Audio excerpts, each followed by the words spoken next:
We're going to travel through what geologists and astrophysicists call deep time. A time where everything we can conceive of was no more than a molten, howling mass of potential. A time where physics as we know it didn't apply, and the universe was pure chaos. We're going to travel back to 1988.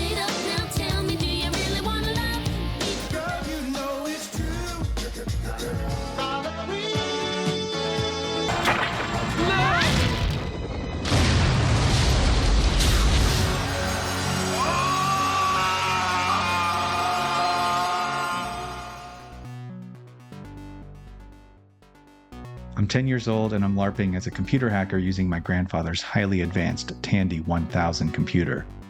And everything I know about computers, I learned from war games. I don't think that I deserved it, do you? And Superman 3. I haven't yet gotten my head around the idea of a network, so it doesn't faze me that the only thing the Tandy is connected to is the electrical socket in the wall. So I open up my basic editor in DOS and try typing some commands, but alas, I'm not able to do anything useful, like erase my lengthy record of serious crimes. War games in Superman 3, while not being realistic at all, at least got one part right.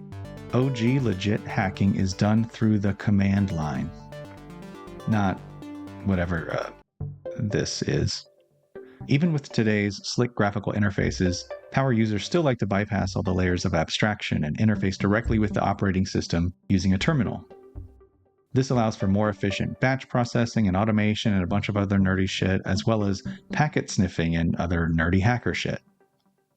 So we can frame the GUI approach as the exoteric, meaning likely to be understood by the general public, and the terminal approach as the esoteric.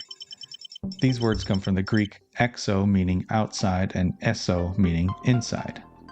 Some uses of the term esoteric refer to ideas and imagery associated with the occult, and for good reason. These two words are similar. Eso can mean inside, as in hidden inside, obscured from the view of those on the outside, and the word occult comes from the Latin oculare, meaning to conceal or cover over or hide. Developers, hackers, terminal users, anyone who knows the secret words of power that leave most of us mystified, you could think of these people as software occultists. I mean, just look at these ancient, inscrutable grimoires filled with arcane symbols and magic words that can only be deciphered by the initiated.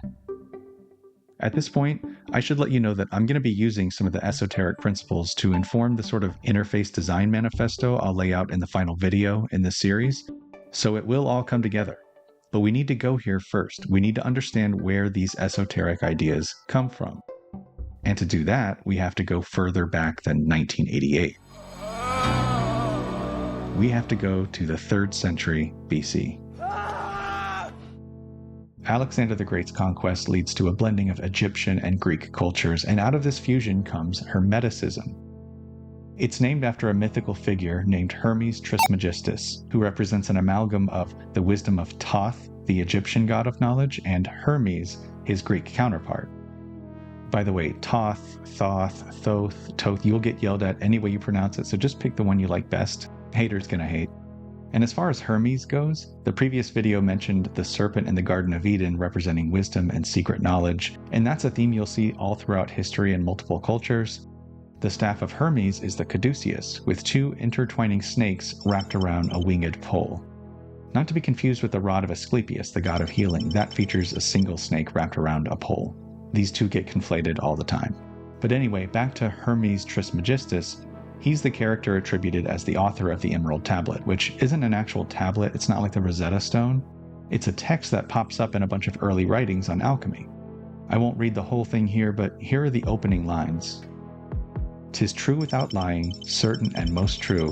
That which is below is like that which is above, and that which is above is like that which is below. And as all things have been and arose from one by the mediation of one, so all things have their birth from this one thing by adaptation."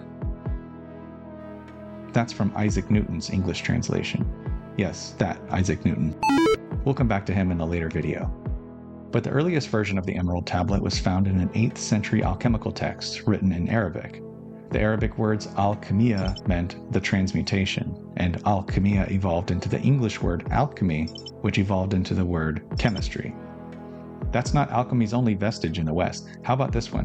Why do we refer to liquor as spirits? Well, in alchemy, you start with prima materia, or first matter. This is the source we talked about in the last video, and this divides into a duality of energies, which alchemy can represent in many different ways. Most commonly, it's called active and receptive, or masculine and feminine energy. These terms describe complementary abstract energetic forces that exist as part of transformative processes. Alchemical terms should not be conflated with modern societal views on gender. So let's look at this in terms of binary bits.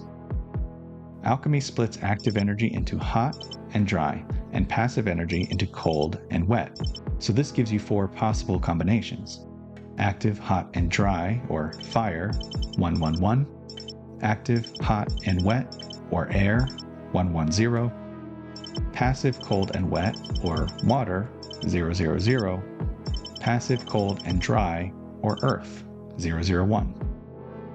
With these 4 elements, you can represent a lot of different things that correspond to those properties. And this is the key to hermeticism, the principle of correspondences. There's a through line of primordial energies that everything can be traced back to. And if you can trace that through line, then those correspondences become affordances to manipulate those energies to create new things according to your will as an alchemist. Now, it's important to note at this point that alchemy is not about creating combinations of materials and chemicals to convert lead into gold. That's the Bush League exoteric understanding of alchemy. The esoteric understanding of alchemy is that you can apply the principle of correspondences to everything. For example, here are 4 steps of the alchemical process we can trace back to the primordial elements.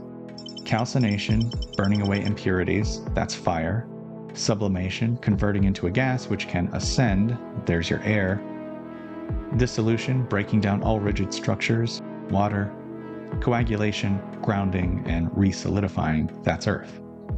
So you apply all of these to any situation to convert that situation from base lead into precious gold. You're meant to approach this as a spiritual practice. You're meant to interpret this for your situation and employ these alchemical processes to refine your situation. There's an overarching principle into which these 4 elements are nested, which represents the distilled essence of them all. Alchemists call this the quinta essentia, which means 5th element. This is where the word quintessential comes from. And this 5th element represents the spirit that animates all of the elements. If you distill them all down, the spirit is all that will remain. And what do liquor distilleries produce? Spirits. Here's another vestige. Alchemical tables of correspondence always include the 7 classical elements associated with the 7 classical planets. And these all have alchemical symbols, which you'll see all over magical paraphernalia. Here are a couple you see pretty often: Mars and Venus, war and love, force and receptivity, masculine and feminine. The origin of the gender symbols we use today is alchemy. So there's a classical element called quicksilver that in alchemy is associated with the planet Mercury. But at some point, scientists dropped the name quicksilver and started just using the name of its planetary correspondent, Mercury.